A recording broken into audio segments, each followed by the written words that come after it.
Hello dear student, welcome आप सभी का आपके अपने यूट्यूब चैनल तनु क्लासेस .com में। तो दोस्तों कैसे हो? फाइनली दोस्तों, जैसे कि मैंने आप लोगों से कहा था कि 2009 से लेकर के 2021 तक जितने भी क्वेश्चन आज तक आपको पूछे गए हैं, सारा क्वेश्चन को दोस्तों मैं आपको करवाऊंगा। जी हाँ दोस्तों, फाइनली ये पार्ट 1 है। लगभग 350 से प्लस क्वेश्चन है, ठीक है। तो सभी लघु और दीर्घ यानी कि शॉर्ट क्वेश्चन और लॉन्ग क्वेश्चन 2009 से लेकर के 2021 तक आज तक जितना भी क्वेश्चन पूछा गया है, सिर्फ ज्योग्राफी का नहीं, ये तो ज्योग्राफी का फर्स्ट पार्ट है यानी कि पार्ट 1 है। उसी तरह पार्ट 2 आएगा, फिर आपका हिस्ट्री का भी, पॉलिटिकल साइंस का भी, इकोनॉमिक्स का भी, सोशियोलॉजी का भी, यानी कि आर्ट्स के जितने भी सब्जेक्ट है दोस्तों, सारा सब्जेक्ट आपको इसी तरीके से 2009 से लेकर के 2021 तक जितने भी क्वेश्चन पूछा गया सभी क्वेश्चन को कवर करवाया जाएगा। जी हाँ दोस्तों, और आपको एक बात मालूम है कि बोर्ड में जो क्वेश्चन पूछता है, चाहे वो कोई भी बोर्ड में हो, क्वेश्चन पिछले 10 साल का रिपीट करता है। यानी कि अगर 2022 में आप एग्जाम देने वाले हैं या फिर 2023 में जब भी आप एग्जाम देने वाले हैं, तो दोस्तों 2012 से लेकर के 2022 तक जितने भी क्वेश्चन पूछा गया है, ठीक है, 2012 से लेकर के 2022 तक जितने भी क्वेश्चन पूछा गया है, इसी में से सारा क्वेश्चन को रिपीट करेगा। इसलिए दोस्तों आज ये सीरीज लेके आए 2009 से लेकर के 2021 तक जितना भी आपका क्वेश्चन पूछा गया है, सभी लघु और दीर्घ यानी कि शॉर्ट और लॉन्ग क्वेश्चन को यहाँ पर सिर्फ शॉर्ट और लॉन्ग क्वेश्चन को डील करेंगे। उसके बाद फिर ऑब्जेक्टिव क्वेश्चन को बाद में डील करेंगे। पहले शॉर्ट और लॉन्ग क्वेश्चन यानी कि लघु और दीर्घ क्वेश्चन को हम लोग डील करेंगे, ठीक है। ये पार्ट 1 है, इसके बाद पार्ट 2 आएगा और ये ज्योग्राफी का है, ज्योग्राफी क्लास 12। उसके बाद हम लोग हिस्ट्री का करेंगे, फिर सभी का करेंगे। तो 2009 से लेकर 2021 तक most VVI subjective question 350 plus question होगा दोस्तों, सारा को कवर करवाएंगे। बस आप शुरू से लेकर के अंत तक वीडियो पर बने रहें, वीडियो को देखिए, क्वेश्चन को आप ध्यान में रखिएगा या फिर स्क्रीनशॉट ले लीजिए या फिर नोट जरूर कर लीजिए क्वेश्चन को, ठीक है। ये सभी क्वेश्चन जो है आप लोगों के लिए काफी इंपॉर्टेंट है। और जो हम लोग चैप्टर बाय चैप्टर कर रहे थे, थोड़ा सा और सुन लीजिए। जैसे कि हम लोग चैप्टर बाय चैप्टर सभी सब्जेक्ट को पढ़ रहे थे, तो वो आपका रेगुलर चलेगा। इधर आपका जो है ये सीरीज भी चलेगा, यानी कि सब्जेक्टिव क्वेश्चन वाला सीरीज ये चलेगा। ये पार्ट 1 है, इसके बाद हम लोग पार्ट 2 पार्ट 3 कवर करेंगे, ठीक है। चलिए सबसे पहला क्वेश्चन को देखते हैं। यहाँ पर आप लोग समझिए, व्यापार संतुलन से क्या तात्पर्य है। काफी इंपॉर्टेंट क्वेश्चन है ये। क्वेश्चन आपका 2009 में भी पूछा गया है और 2013 में भी ये क्वेश्चन पूछा गया। क्वेश्चन क्या कह रहा है कि व्यापार संतुलन से क्या तात्पर्य है, तो उसका आंसर है किसी समयावधि के अंतर्गत किसी देश के निर्यात और आयात के अंतर को व्यापार का संतुलन कहते हैं। ध्यान देंगे हम लोग, क्या किसी देश के निर्यात और आयात, निर्यात मतलब एक्सपोर्ट, आयात मतलब इंपोर्ट, ठीक है।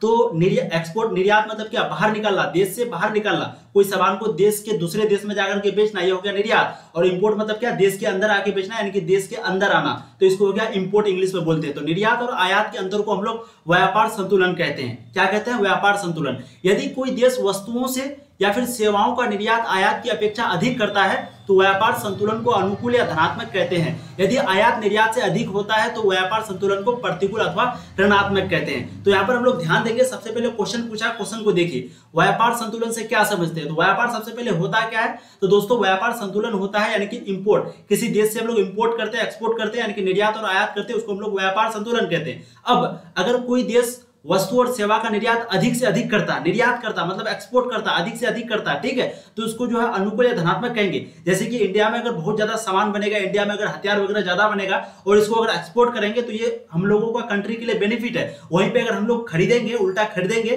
तो ऋणात्मक यानी कि प्रतिकूल में जाएगा। जैसे अमेरिका क्या है, वो एक्सपोर्ट वाला है, वो सभी को हथियार, सभी देश को हथियार बेचता है, तो इसलिए वो तरक्की करेगा। और हम लोग क्योंकि खरीदते हैं तो हम लोग डूबते भी जा रहे हैं, यानी कि प्रतिकूल अथवा ऋणात्मक कहते हैं ये ज्योग्राफी के अनुसार, ठीक है। अब चलिए नेक्स्ट क्वेश्चन को देखिए, ज्यादा समझाने का कोशिश करेंगे, बस आप वीडियो को देखिए अंत तक, ठीक है। देखिए, नगरीय बस्तियां किन रूपों में मिलती है। काफी इंपोर्टेंट क्वेश्चन है। यहाँ पर पूछ रहा है कि नगरीय बस्तियां जो है वो किन रूपों में मिलती है। तो चलिए हम लोग आंसर को देखते हैं। नगरीय बस्तियां किन रूपों में मिलती है, तो नगरीय बस्तियां ग्रामीण बस्तियों से अपने कार्यों एवं स्वरूपों में भिन्न होती है। मतलब पूछ रहा है कि जो नगरीय बस्ता है, अच्छा नगरीय बस्तियां का मतलब आपको समझ में आ रहा है ना, जो नगर में बस्ती होते हैं उसको नगरीय बस्तियां कहते हैं। जैसे कि बहुत बच्चे हैं जो कि दिल्ली में जाके पढ़ाई कर रहे हैं, फिर पटना में जाके पढ़ाई कर रहे हैं, या फिर लखनऊ वगैरह जहां भी जाके आप लोग पढ़ाई कर रहे हैं, तो जहां पर आप लोग पढ़ रहे हैं वो नगर बस्ती, और जिस गांव से आप बिलोंग करते हैं उसको हम लोग ग्रामीण बस्ती कहते हैं, ठीक है। तो नगरीय बस्तियां, यहाँ पर पूछ रहा है कि नगरीय बस्तियां जो है वो किन रूपों में मिलती है, ये क्वेश्चन पूछ रहा है। तो आंसर देखिए, नगरीय बस्तियां ग्रामीण बस्तियों से अपने कार्यों एवं स्वरूपों में भिन्न होती है। नगरीय बस्तियां जो है वो ग्रामीण बस्तियों से अपने कार्य और स्वरूप से भिन्न होता है। मतलब क्या है कि नगर का बस्ती का जो लोग है वो अलग अलग काम करते हैं, गांव के बस्ती के लोग जो है वो अलग अलग काम करते हैं। गांव में जो है वो अलग अलग काम करते हैं, और जो नगर में बस्ती होता है, नगर में जो गांव होता है उसका अलग अलग काम होता है, ठीक है। बेसिक डिफरेंस अगर आपको बताएं तो गांव के लोग गाय वगैरह चलाते हैं, बकरी पालते हैं, फिर मुर्गी वगैरह पालते हैं, फिर क्या कहता है आपका गाँव के लोग खेती वगैरह करते हैं, लेकिन शहर के लोग कोई अगर करता है तो एक ही करता है, ठीक है, ये नहीं कि सब कुछ। और वहां के लोग अक्सर फैक्ट्री वगैरह में काम किया करते हैं। तो यहाँ पर पूछ रहा है कि नगरीय ग्रामीण बस्तियां का मुख्य आधार जो है वो कृषि होता है। जैसे कि मैंने आपको बताया, ग्रामीण बस्ती यानी कि गांव के लोग जो है वो कृषि को करते हैं, जबकि नगरीय बस्तियां जो है उसका आधार व्यवसाय या उद्योग होता है। जैसे कि मैंने आपको कहा कि उसका फैक्ट्री होता है, ठीक है, व्यवसाय और उद्योग होता है नगरीय बस्ती का, अर्थात आर्थिक क्रियाकलाप प्रधान रूप में होता है। नगरीय बस्तियों में रहने वाले लोगों को अपने भोजन और वस्त्रों के लिए अनाज और रेशे उत्पन्न करने की आवश्यकता नहीं होती। नगर में जो लोग रहते हैं, नगर की बस्तियों में जो लोग रहते हैं, वो भोजन अपने खुद से नहीं उगाता है, वस्त्र जो वो खुद से नहीं बनाता है, अनाज और रेशा जो है वो खुद से उत्पन्न नहीं करता, उसका जरूरत उन लोगों को नहीं पड़ता है। ये लोग इन वस्तुओं को प्राप्त करने के लिए माल तैयार करने, इनके खरीदने बेचने और अन्य लोगों को लिखाने पढ़ाने, राजकाज चलाने और इसी तरह के अन्य कार्यों में लगे रहते हैं। तो आपको समझ में आ गया, ये लोग का काम वो नहीं होता, ये लोग का काम होता है खरीद बेचने यानी कि बिजनेस करने के लिए, ठीक है। बहुत लोग बाहर में जाकर बिजनेस करते हैं, लिखाने पढ़ाने के लिए बहुत लोग पढ़ाते हैं, राजकाज चलाने और इसी तरह के अन्य कार्यों में लगे रहते हैं। तो नगरीय बस्तियों के रूप में मिलते हैं, ये आपको समझ में आ गया, ठीक है। स्क्रीनशॉट ले लीजिए अगर आपको नोट अभी अगर नहीं करना है तो, ठीक है। देखिए अब question number 3, most important question. यहां पर देखिए क्या पूछ रहा है, सभी क्वेश्चन पूछा गया। ये क्वेश्चन शायद आपका 2014 में, या फिर एक्यूरेट नहीं बता पा रहा हूं, लेकिन 2014 या फिर 13 में ये भी क्वेश्चन पूछा गया। क्वेश्चन क्या कह रहा है, भारत में ग्रामीण बस्तियों के प्रकार को निर्धारित करने वाले कारकों को लिखिए। यहाँ पर क्वेश्चन पूछ रहा है कि भारत में ग्रामीण बस्तियों यानी कि ग्रामीण बस्ती जो है, ग्रामीण बस्ती मतलब आपको समझ में आएगा जो गांव से बिलोंग करते हैं, तो उसके प्रकार को निर्धारित करने वाले कारक को लिखने के लिए यहाँ पर कह रहा है। तो हम लोग आंसर को देखेंगे। ग्रामीण बस्तियां वे होती है जिनके अधिकांश लोग कृषि, लकड़ी काटने वाले, पशुचारक, खान खोदने वाले, शिकारी, जंगली व पर्वतों पर निवास करने वाले होते हैं। जैसे कि मैंने आपको बताया कि गांव के जो लोग हैं वो अधिकांश कृषि यानी कि खेती बाड़ी करते हैं, लकड़ी वगैरह काटते हैं, पशुचारक होते हैं, बकरी चराते हैं, गाय चराते हैं, खाद खोदते हैं, शिकारी करते हैं, जंगल शिकार करते हैं और पर्वतों पर निवास करते हैं। ये गांव के लोग का पहचान है। अब यहाँ पर पूछ रहा है कि ग्रामीण बस्तियों का प्रकार क्या है, यानी कि करने वाले कारकों को लिखिए। तो प्रकार सिंपली यहाँ पर आपको पूछ रहा है। तो एक है सघन बस्तियां, एक है प्रकीर्णन बस्तियां, एक है एकाकी बस्तियां, एक है अखंडित बस्तियां। अब आप लोग पूछेंगे सर ये पढ़ाएं क्या है। तो दोस्तों जैसे कि आप लोग को मालूम है, आप लोग का अभी तक ज्योग्राफी का चैप्टर 3 तक कंप्लीट हो चुका है। आगे जब हम लोग नेक्स्ट चैप्टर को पढ़ेंगे, नेक्स्ट या फिर उससे वाला नेक्स्ट में, तो उसमें अखंडित ये सब बस्तियों के बारे में हम लोग पढ़ेंगे, ठीक है। तो वो भी हम लोग कंटिन्यू रखेंगे, उसको छोड़ेंगे नहीं। आपका चैप्टर 3 कंप्लीट हुआ है, उसी तरह 4 होगा, 5 होगा, और इधर भी हम लोग ये सीरीज चलाएंगे 2009 से लेकर के 2021 तक जितने भी क्वेश्चन पूछा गया, ये वाला भी सीरीज जो है हम लोग चलाएंगे, ठीक है। अब चलिए नेक्स्ट क्वेश्चन को देखते हैं। क्वेश्चन नंबर 4, मानव भूगोल के कुछ उप क्षेत्रों के नाम लिखिए। मैंने आपको बताया भी था कि ये क्वेश्चन पूछा भी गया है, और देखिए यहाँ पर क्वेश्चन है मानव भूगोल के कुछ उप क्षेत्र के नाम लिखने के लिए कह रहा है, ठीक है। अब देखिए मानव भूगोल के उप क्षेत्र क्या क्या है। सबसे पहला है व्यवहार विचारधारा, दूसरा है उप क्षेत्र। ये किसका उप क्षेत्र है, मानव भूगोल का उप क्षेत्र है। ध्यान देंगे हम लोग, मानव भूगोल के उप क्षेत्र है। सबसे पहला है व्यवहार विचारधारा, दूसरा मानव कल्याण का भूगोल, तीसरा सांस्कृतिक भूगोल, चौथा है ऐतिहासिक भूगोल, पांचवा है संसाधनों का भूगोल, छठा है कृषि भूगोल और सातवां है आपका उद्योगों का भूगोल। तो यहाँ पर सिंपली आपको समझ में आ गया कि मानव भूगोल के जो उप क्षेत्र है वो कितने हैं। व्यवहार विचारधारा है, दूसरा है मानव कल्याण का भूगोल, सांस्कृतिक भूगोल, ऐतिहासिक भूगोल, संसाधनों का भूगोल, कृषि भूगोल, उद्योगों का भूगोल। ये किसका उप क्षेत्र है, मानव भूगोल का उप क्षेत्र है, ठीक है।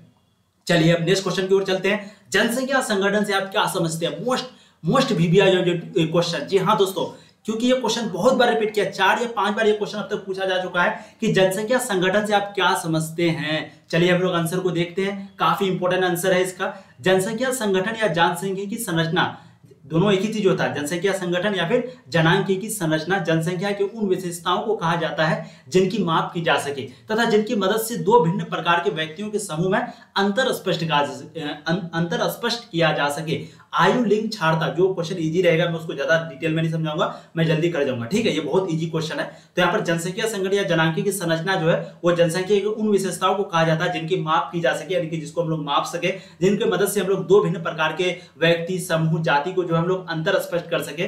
जनसंख्या संगठन से हम लोग ये कर सकते हैं, जैसे आयु, लिंग, क्षमता, ये एक साक्षरता है, शिक्षा, व्यवसाय, जीवन प्रत्याशा, निवास स्थान, ग्रामीण, नगरीय इत्यादि ऐसे महत्वपूर्ण घटक है जो कि जनसंख्या के संगठन को प्रदर्शित करते हैं। किसी देश के भावी विकास की योजनाओं को बनाने में जनसंख्या संगठन का महत्वपूर्ण योगदान है। तो यहाँ पर सिंपली कह रहा है कि जो हम लोग अंतर स्पष्ट करते हैं वो आयु से करते हैं, लिंग से करते हैं, क्षमता से करते हैं, शिक्षा से करते हैं, व्यवसाय से करते हैं, जीवन प्रत्याशा, इन सभी चीजों से जो हम लोग अंतर स्पष्ट करते हैं। ये जनसंख्या संगठन या फिर जनांकीय संरचना के अंतर्गत आता है, ठीक है। चलिए अब नेक्स्ट क्वेश्चन को देखते हैं, क्वेश्चन नंबर 6।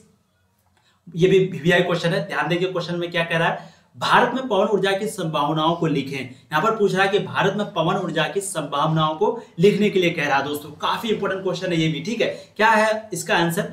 पवन ऊर्जा पूर्ण रूपेण प्रदूषण मुक्त और ऊर्जा का असमाप्तीय स्रोत है। दोस्तों एक छोटी सी रिक्वेस्ट है कि अभी तक आप लोगों ने अगर चैनल को सब्सक्राइब नहीं किया तो चैनल को सब्सक्राइब कीजिए। आप लोगों के लिए देखिए इतना मेहनत करते हैं, पीडीएफ दोस्तों तैयार करने में, एक पीडीएफ तैयार करने में 4 से 5 घंटा निकल जाता है। जी हाँ दोस्तों, आप लोग जब ये काम करेंगे आपको लगेगा, तो आप लोगों के लिए इतना मेहनत करते हैं। बस दोस्तों आप लोगों से एक छोटा सा रिक्वेस्ट है कि प्लीज वीडियो को शेयर कीजिए अपने दोस्तों को। व्हाट्सएप स्टेटस में हो गया, ग्रुप में हो गया, टेलीग्राम में हो गया। ये मैं बार बार नहीं बोलूंगा, बस एक बार बोल रहा हूँ दोस्तों।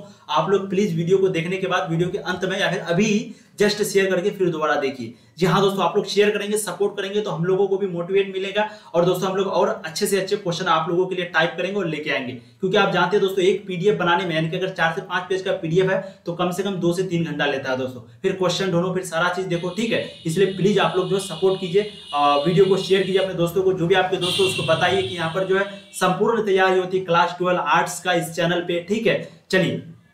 चलिए हम लोग ज्यादा इधर उधर नहीं करेंगे, सीधा क्वेश्चन को सोल्व करेंगे। तो क्वेश्चन पूछ रहा है कि भारत में पवन ऊर्जा की संभावनाओं को लिखने के लिए कह रहा है। अब आंसर देखिए, पवन ऊर्जा पूर्ण रूपेण प्रदूषण मुक्त, पवन ऊर्जा जो है वो पूर्ण रूप से प्रदूषण मुक्त और ऊर्जा का असमाप्तीय स्रोत है। मतलब कह रहा है कि पवन ऊर्जा जो है वो सबसे पहले उसमें कोई प्रदूषण नहीं होता है। जैसे कि अगर हम लोग कोयला से अगर ऊर्जा निकालेंगे तो वहां पर प्रदूषण होता है, क्योंकि कोयला को जलाएंगे उससे धुआं उत्पन्न होगा, बहुत ज्यादा प्रदूषण होगा। लेकिन पवन ऊर्जा यानी कि हवा से जो ऊर्जा हम लोग उत्पन्न करते हैं, ठीक है। आप लोग देखे होंगे केरला का तरफ जो है वो लगाया जाता है, पंख ऐसे करके लगा हुआ रहता है तो वो घूमता है, उससे हम लोग क्या कहते हैं पवन ऊर्जा। मतलब कि पवन ऊर्जा उसको कहते हैं, पवन ऊर्जा को जो हम लोग फिर इलेक्ट्रिसिटी यानी कि बिजली में बदल देते हैं। यहाँ पर सिंपली कह रहा है कि पवन ऊर्जा जो है वो प्रदूषण मुक्त होता है, यानी कि कोई प्रदूषण नहीं फैलाता है और ऊर्जा का असमाप्तीय स्रोत है। मतलब कभी खत्म नहीं होगा, जब तक पवन चलेगा यानी कि जब तक हवा चलेगी तब तक ऊर्जा देते रहेगा। पवन को गतिज ऊर्जा को टकराइवन के माध्यम से विद्युत ऊर्जा में बदला जाता है। ये आप लोग जो साइंस के स्टूडेंट्स को मालूम होगा कि पवन गतिज ऊर्जा जो है,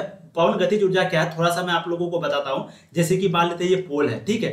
यहाँ पर ये पंखा लगा हुआ है, ये पंखा इधर से हवा आ रही है, इधर से हवा आ रही है, ठीक है। और ये पंखा घूमने लगा तो ये जो हवा आ रही है इसको हम लोग क्या कहते हैं, पवन गतिज ऊर्जा। इसको क्या कहते हैं, गतिज ऊर्जा भी कह सकते हैं या फिर पवन ऊर्जा भी कह सकते हैं। और जब ये यहाँ पर एंट्री करेगा और ये पंखा घूमेगा, ये पंखा घूमने के बाद एक विद्युत ऊर्जा उत्पन्न करता है। क्या करता है, विद्युत ऊर्जा यानी कि इलेक्ट्रिसिटी उत्पन्न करता है, उसको हम लोग कहते हैं विद्युत ऊर्जा, ठीक है। तो यहाँ पर देखिए पवन को गतिज ऊर्जा को टरबाइन के माध्यम से, ध्यान देंगे ये क्वेश्चन पूछा भी गया ऑब्जेक्टिव में भी आपका कि किसके माध्यम से पवन ऊर्जा को विद्युत ऊर्जा में बदला जाता है, तो टरबाइन के माध्यम से, ठीक है। टरबाइन के माध्यम से हम लोग पवन ऊर्जा को विद्युत ऊर्जा में बदल देते हैं, टरबाइन के माध्यम से विद्युत ऊर्जा में बदला जाता है, ठीक है। अब देखिए भारत में पवन ऊर्जा उत्पादन की संभावित क्षमता जो है वो कितना है, 50,000 मेगावाट। कितना है दोस्तों, 50,000 मेगावाट, जिसमें से 1/4 ऊर्जा को आसानी से काम में लाया जा सकता है। पवन ऊर्जा के लिए राजस्थान, गुजरात, महाराष्ट्र तथा कर्नाटक में अनुकूल परिस्थितियां विद्यमान है।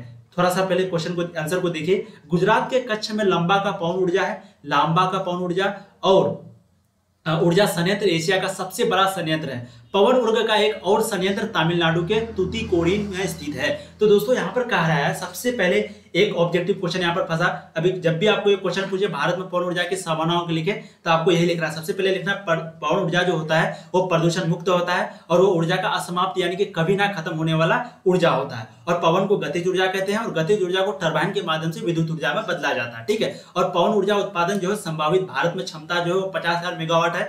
इसका लगभग 1/4 भाग जो है आसानी से काम में लाया जा सकता है, इसका 50,000 मेगावाट का 1/4 भाग को, ठीक है। और पवन ऊर्जा के लिए यानी कि ये मुख्यतः कहां पर होता है, एक राजस्थान में होता है, गुजरात में होता है, महाराष्ट्र में होता है, कर्नाटक में अनुकूल परिस्थितियां विद्यमान होती है। और गुजरात के कक्ष में लांबा का पवन ऊर्जा एशिया का जो है सबसे बड़ा है। तो ये भी क्वेश्चन पूछा गया है कि कहां पर एशिया का सबसे बड़ा पवन ऊर्जा है, तो वो गुजरात के कक्ष में लांबा का पवन ऊर्जा, ठीक है। चलिए अब नेक्स्ट क्वेश्चन की ओर चलते हैं, क्वेश्चन नंबर 7। काफी इंपोर्टेंट क्वेश्चन है, क्वेश्चन को देखेंगे।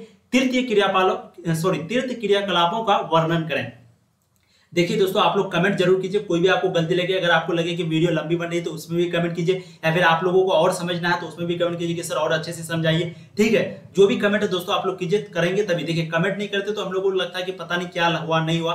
कमेंट जरूर कीजिए, सही हो या गलत हो जो भी हो कमेंट जरूर कीजिए, ठीक है। क्वेश्चन नंबर 7 को देखते हैं। तीर्थ क्रियाकलापों का एक बार चेक कर लेते हैं आप लोगों को तो वॉइस आ रही है कि नहीं। कभी कभी वो हो जाता है वॉइस नहीं आती है, ठीक है। हाँ आप लोगों तक आवाज बिल्कुल क्लियर आ रहा, मस्त आ रहा। देखिए यहाँ पर पूछ रहा है कि तृतीय क्रियाकलापों का वर्णन करें। क्या पूछ रहा है? तृतीय क्रियाकलापों का वर्णन करें। चलिए हम लोग यहाँ पर देखते हैं क्या होता है तृतीय क्रियाकलाप, सब कुछ आपको समझ में आएगा। आंसर को देखिए, तृतीय क्रियाकलापों में उत्पादन और विनिमय दोनों सम्मिलित होते हैं। तृतीय क्रियाकलाप जो है उसमें उत्पादन और विनिमय ये दोनों उसमें सम्मिलित होता है, शामिल होता है। उत्पादन में सेवाओं की उपलब्धता शामिल होती है। उत्पादन सबसे पहले तो तृतीय क्रियाकलापों में ये दोनों शामिल होता है, उत्पादन और विनिमय। फिर उत्पादन में जो है उत्पादन में सेवाओं की उपलब्धता शामिल होती है, जिनका उपभोग जो है उपभोग किया जाता है। और उत्पादन का परेक्षणोपन, क्या लिखा हुआ? परेक्ष रूप से परिश्रमिक और वेतन के रूप में मापा जाता है। विनिमय के अंतर्गत व्यापार आता है, परिवहन आता है और संचार सुविधाएं सम्मिलित होती है। एक समाज बिजली मिस्त्री, डॉक्टर, इंजीनियर, अध्यापक, धोबी, नई दुकानदार आदि की सेवाओं इनके सामान्य उदाहरण है। तो आपको दोनों चीज समझ में मुझे लगता है आ गया होगा। उत्पादन के अंतर्गत जो आता है वो क्या आता है? आपका सेवाओं की उपलब्धता, ठीक है, उत्पादन के अंतर्गत जिसका जो हम लोग उपभोग आराम से कर सकते हैं, उपभोग किया जाता है, ठीक है। लेकिन उत्पादन का परोक्ष रूप जो है वो परिश्रमिक और वेतन है, मतलब कि परिश्रमिक जो हम लोग मेहनत करते हैं वो, और वेतन जो हम लोग को सैलरी मिलता है वो उत्पादन के अंतर्गत आता है। वहीं पे विनिमय के अंतर्गत जो है व्यवहार आता है, आपका परिवहन जो कि गाड़ी वगैरह चलता है वो आता है, संचार सुविधाएं वो आता है। एक समाज बिजली, उसके बाद आपका मिस्त्री, डॉक्टर, इंजीनियर, अध्यापक, धोबी, ये सब जो है सामान्य उदाहरण है। किसका उदाहरण है सामान्य? दोस्तों ये विनिमय का सामान्य उदाहरण है, ठीक है। चलिए अब नेक्स्ट क्वेश्चन को देखते हैं, क्वेश्चन नंबर 8। ये भी क्वेश्चन काफी इंपॉर्टेंट है, ध्यान देंगे यहाँ पर। भारतीय कृषि की प्रमुख समस्याओं का उल्लेख करें। क्या है? भारतीय कृषि की प्रमुख समस्याओं का उल्लेख करें, यानी कि भारत में जो किसान है, जो कृषि है, उसका प्रमुख समस्या क्या है, मुख्य तौर पर क्या समस्या है, उसका उल्लेख करने के लिए यहाँ पर आपको कह रहा है। चलिए हम लोग एक एक करके देखते हैं। भारत एक कृषि प्रधान देश है, ये दुनिया जानती है। भारत जो है वो एक कृषि प्रधान देश है। यहाँ लोगों का मुख्य व्यवसाय जो है वो कृषि है। यहाँ पर लोगों का मुख्य सबसे ज्यादा जो है यहाँ पर लोग कृषि को करते हैं, ठीक है। वर्तमान समय में भारतीय कृषि की प्रमुख समस्याएं निम्न है, और प्रेजेंट में जो है भारत का जो कृषि समस्या है वो निम्न है। सबसे पहला आपका अनियमित मानसून पर निर्भरता। सबसे पहला क्या है? मानसून। मतलब क्या कि दोस्तों हम लोगों को, जैसे कि बिहार का एग्जाम्पल ले लेते हैं, भारत के एक राज्य बिहार का एग्जाम्पल लेते हैं। यहाँ पर क्या होता है, किधर कभी ज्यादा सुखाड़ है तो कहीं पे बाढ़ है, कहीं पे पानी नहीं हो रही है, कहीं पे कुछ नहीं हो रही है, ठीक है। तो ये मानसून वाला स्थिति आ जाता है, मतलब हम लोग मौसम पर जो है निर्भर होकर के, उस पर डिपेंड होकर के, ठीक है। दूसरा क्या है? निम्न उत्पादकता। मतलब जमीन वगैरह इतना बंजर हो चुका है कि उत्पादकता जो है वो बहुत कम है, सिर्फ हम लोग खाद देकर के कैसे कैसे कर उगाते हैं, तो ये प्रॉब्लम है। सबसे पहला अनियमित मानसून पर निर्भरता, दूसरा है निम्न उत्पादकता, ठीक है। तीसरा है वित्तीय संसाधनों की बाध्यता एवं ऋणग्रस्तता, मतलब वित्त संसाधनों की बाध्यताएं और ऋणग्रस्तता। चौथा है भूमि सुधारों की कमी, भूमि में ऊबड़ खाबड़, कहीं पे गड्ढा कहीं पे ऊंचा, ये भी हम लोगों का कमी है। पांचवा है छोटे खेत तथा विखंडित जोत। और छोटे खेत मतलब क्या हुआ कि यहाँ पर किसान जो है, बहुत सारे किसान है जिसके पास बहुत ज्यादा जमीन है, लेकिन कोई कोई ऐसे भी किसान है जिसके पास छोटा छोटा जमीन है। इसमें क्या होता है कि छोटे खेत में जो ना हल जोतने में हो, कोई भी चीज में हो, बहुत परेशानी होती है, मेहनत ज्यादा करना पड़ता है, लेकिन उपजाऊ जो है बड़े खेत के कंपेरिजन में कम होता है। तो छोटे खेत तथा विखंडित जोत, यानी कि जोत बहुत ज्यादा है। अब दूसरा वाणिज्यीकरण का अभाव। वाणिज्यीकरण मतलब क्या हुआ? जो हम लोग खाद वगैरह देते हैं उसका भी अभाव, 2 नंबर वगैरह, 1 नंबर वगैरह, इस तरीके से हम लोगों को दिया जाता है। और लास्ट है मृदा अपरदन, यानी कि मिट्टी के बारे में कह रहा है, मिट्टी पर निर्भर, ठीक है। तो ये सारा चीज जो है अभी वर्तमान समय में प्रमुख समस्या है भारत के कृषि के साथ। भारत एक कृषि प्रधान देश है और समस्याओं का उल्लेख करने के लिए कहा, तो हम लोगों को क्या करना, कुछ समझाना नहीं है, बस ये जितना भी पॉइंट आपको बताया है, अनियमित मानसून पर निर्भरता, निम्न उत्पादकता, वित्तीय संसाधनों की बाध्यता एवं ऋणग्रस्तता, भूमि सुधारों की कमी, छोटे खेत तथा विखंडित जोत, वाणिज्यीकरण का अभाव, मृदा अपरदन, ये लिख देना है। या तो आप 1 नंबर 2 नंबर देकर लिख सकते हैं, या फिर इस तरीके से पॉइंट देकर के लिख सकते हैं, ठीक है। चलिए अब नेक्स्ट क्वेश्चन को देखते हैं। भारत द्वारा आयात किए जाने वाले प्रमुख सामानों का उल्लेख करें। मतलब कह रहा है, फिर से मैंने आपको जैसे शुरू में बताया, आयात और निर्यात, आयात और निर्यात के बारे में मैंने आपको बताया, एक्सपोर्ट और इंपोर्ट के बारे में। तो यहाँ पर पूछ रहा है कि भारत द्वारा जो आयात किए जाने वाले प्रमुख सामान है उसका उल्लेख करने के लिए, उसको समझाने के लिए, व्याख्या करने के लिए पूछ रहा है, कह रहा है, ठीक है। देखिए वर्तमान समय में भारत के आयात में प्रमुख वस्तुओं में मोती तथा उपरत्नों, स्वर्ण एवं चांदी, धातु में अयस्क तथा धातु डीजन, क्या लिखा, सॉरी ये धातु डीजन लिखा, धातु छीजन एवं इलेक्ट्रॉनिक वस्तुएं इत्यादि सम्मिलित है। मतलब वर्तमान समय में जो भारत आयात करता है वो कौन कौन चीज का है? सबसे पहले आपका वस्तुओं में मोती तथा उपरत्नों, स्वर्ण एवं चांदी, धातु में अयस्क, ये सब चीज का जो है भारत निर्यात करता है, सो ये आयात करता है। आपको समझ में आ गया? ये कोई इंपॉर्टेंट क्वेश्चन नहीं है, बस आपको लिख देना है कि क्या क्या चीज का आयात करता है। अब देखिए नेक्स्ट क्वेश्चन, क्वेश्चन नंबर 10, काफी इंपॉर्टेंट क्वेश्चन है। ये क्वेश्चन आपका 2015 में भी पूछा गया है और 2009 में भी ये क्वेश्चन पूछा गया। क्वेश्चन क्या कह रहा है कि प्रशासनिक नगर क्या है? उपयुक्त उदाहरण दे। मतलब पूछ रहा है कि प्रशासनिक नगर जो है वो क्या है, उसका उदाहरण भी पूछ रहा है। तो राष्ट्र की राजधानियां जहां पर केंद्रीय सरकार के प्रशासनिक कार्यालय होते हैं उन्हें प्रशासनिक नगर कहा जाता है। और जैसे कि नई Delhi, Canberra, London, Washington DC. तो आप लोग कमेंट करेंगे आज से पहले आपको पता था कि प्रशासनिक नगर क्या होता है? तो जहां पर जो पूरा देश का राजधानी जहां पर होता है उसको हम लोग कहते हैं प्रशासनिक नगर। कुछ एग्जाम्पल पूछ रहा तो दिल्ली अपना एग्जाम्पल है, नई दिल्ली, कैनबेरा एग्जाम्पल है, लंदन बोल सकते हैं आराम से, वाशिंगटन डीसी बोल सकते हैं। यानी कि कोई भी स्टेट का, कोई भी मतलब इसका स्टेट का नहीं, कोई भी कंट्री का राजधानी को उसका प्रशासनिक नगर कहते हैं। ठीक है, किसी को भी बोल सकते हैं जो भी आपको देश का राजधानी याद है। तो अब देखिए नेक्स्ट क्वेश्चन, क्वेश्चन नंबर 11, उपभोक्ता वस्तु उद्योग को उदाहरण सहित परिभाषित करें। मतलब पूछ रहा है, छोटा क्वेश्चन है, लगभग 2 नंबर या फिर 3 नंबर में ये क्वेश्चन पूछा जाता है। अब 2 नंबर 3 नंबर मैंने क्यों कहा? क्योंकि बिहार बोर्ड में 2 नंबर का क्वेश्चन पूछा जाता है, कोई कोई बोर्ड होता है जिसमें 3 नंबर का पूछा जाता है। ठीक है, इसलिए यहाँ पर मैंने 2-3 कहा। तो देखिए, उपभोक्ता वस्तु उद्योग को उदाहरण सहित परिभाषित कीजिए। यहाँ पर उपभोक्ता वस्तु को उदाहरण देकर के परिभाषित करने के लिए कह रहा है। वैसे उद्योग जिनके द्वारा मानव उपभोग की वस्तुएं निर्मित हो। मतलब पूछ रहा है कि वो उद्योग, वे फैक्ट्री जिनके द्वारा मानव उपभोग की वस्तुएं निर्मित हो, यानी कि मानव के द्वारा जो उपभोग होता है वैसा वस्तुओं का निर्माण हो, किसके द्वारा? उद्योग यानी कि फैक्ट्री के द्वारा। तो उपभोक्ता वस्तु उद्योग कहलाते हैं। वही जो है क्या कहलाता है? उपभोक्ता वस्तु उद्योग। जैसे कि चीनी हो गया, बिस्कुट हो गया, ये किसके द्वारा? फैक्ट्री के द्वारा होता है। और ये किसके द्वारा उपभोग किया जाता है, खत्म किया जाता है? मानव के द्वारा। चीनी, बिस्कुट एग्जाम्पल में लिया गया। ठीक है, चलिए अब नेक्स्ट क्वेश्चन देखते हैं। तो दोस्तों इस पार्ट में जो है आपका ये पार्ट 1 था। प्लीज और 1 मिनट, प्लीज वीडियो को 1 मिनट और देखिए। ये क्या था? पार्ट 1 था। इसके बाद जस्ट पार्ट 2 जो है नेक्स्ट डे आएगा। अगर आप लोग 1-2 दिन बाद ये वीडियो देख रहे हैं तो आप डिस्क्रिप्शन में जाकर के देख सकते हैं। डिस्क्रिप्शन में जाकर के आप चेक कर लीजिए कि पार्ट 2 का लिंक वहां पर दिया होगा, पार्ट 3 का भी दिया होगा।